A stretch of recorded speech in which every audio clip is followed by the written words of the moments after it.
Araka ny efa nanapoizana azy dia nanamafy izay fanambaran'ny CENI ny fitsarana avy momba ny lalam-pandrenana androany teny Ambohidahy. Nambarandroany 2 Desambra fa lany ny filohan'ny Repoblikan'i Madagasikara tamin'ny salanisa 750 isanjato ny kandida Andry Rajoelina.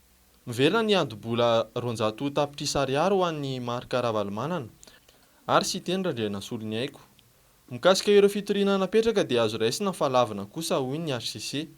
Ary ny ampaham-baton'ny siteny Randrianasolona ny Aiko indray aza no nisinany sorana noho ny fitoriana nataon'ny kandida Andry Rajoelina.